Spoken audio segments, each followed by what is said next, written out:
Om Sri Lakshmi Narsimhaya Maha, Valmiki Ramayana, Kishkinda Kanda, Chapter 22. Vali dies. Summary. Vali recovers from his swoon and gives his parting messages to Sugreeva and Angada. He also gives his miraculous pendant given by his father Indra to Sugreeva and asks him to assume authority of Kishkinda kingdom, for he won it in this fight. Angada is advised to conduct appropriately, for he is becoming a fatherless son now. Then Vali breathes his last to pave the way for Seetha's search. Chapter 22 in detail.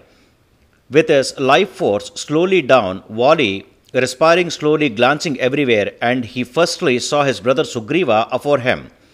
Vali, nodding at Sugreeva, who achieved trump and became the lord of fly jumpers, amicably spoke this to him in an unambiguous tone.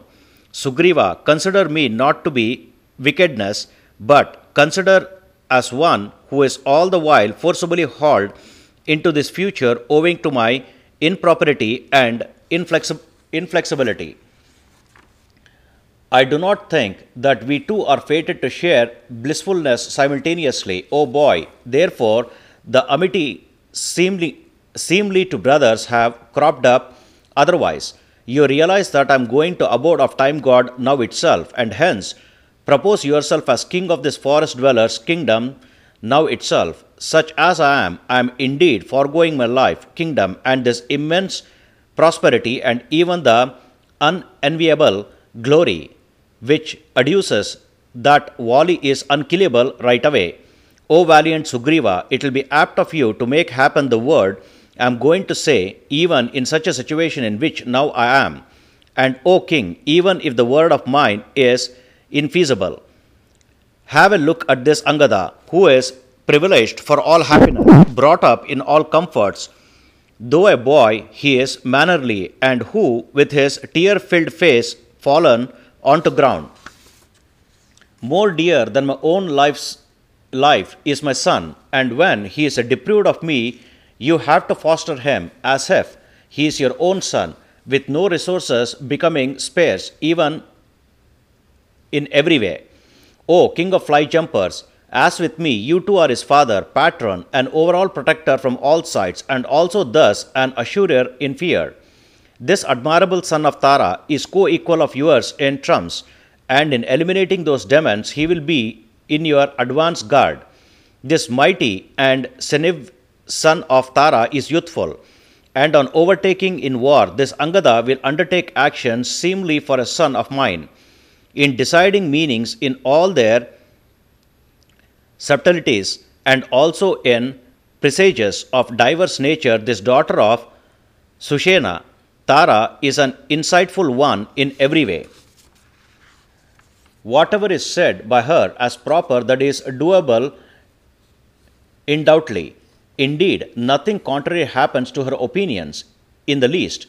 You have to accomplish Raghava's mission undoubtedly, and if it is unaccomplished, there will be infraction on your part, because you befriended him before an altar of fire, and you may even be punished for dishonoring him and your given word to him. The bounteous goddess of Trump, escound in this golden pendant, will completely leave it off on my death, avoiding the flaw of touching a corpse, isn't it? Hence, O Sugreeva, you wear it. Thus Vali spoke to Sugreeva.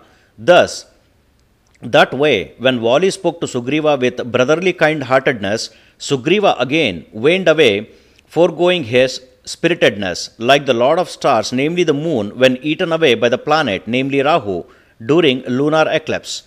Quietened by Vali's words and conducting himself befittingly and attentively in the given situation, Sugreeva has then taken the golden chain only when Vali authorized him.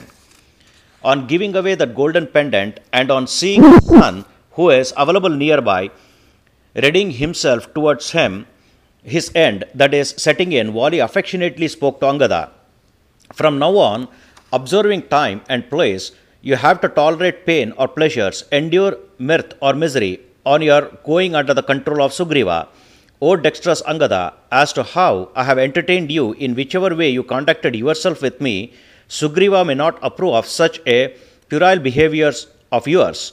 If you resort to it, do not reach at his unfriendly ones, nor come near his enemies, O enemy destroyer Angada. You shall be in the control of Sugreeva, attending to the purpose of your Lord with self-control.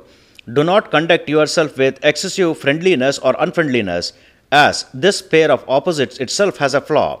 Therefore, you cultivate an intermediary outlook. Vali thus spoke to Angada.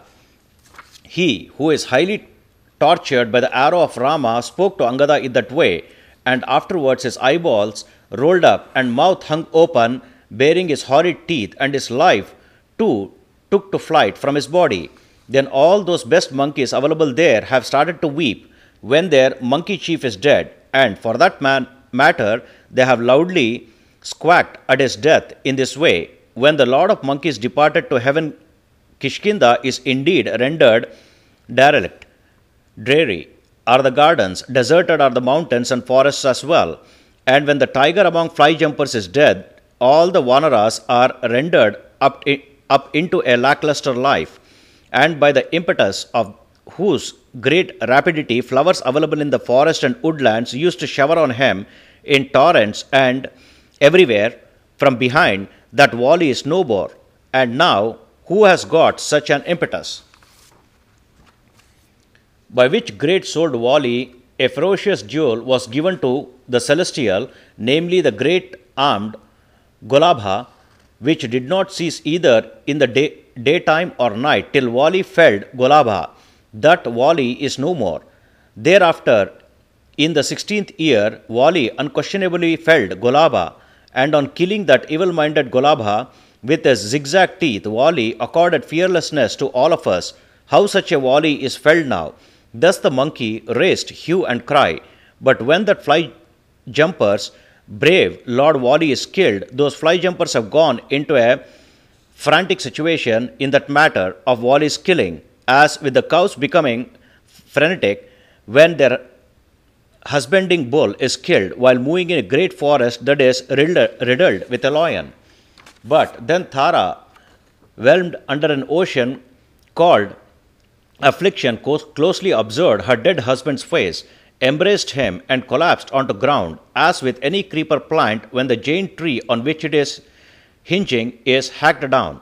Thus, this is the 22nd chapter in Kishkinda Kanda of Valmiki Ramayana, the first epic poem of India. Sri Mula Rama Vijayate. Om Sri Krishnarpanamastu.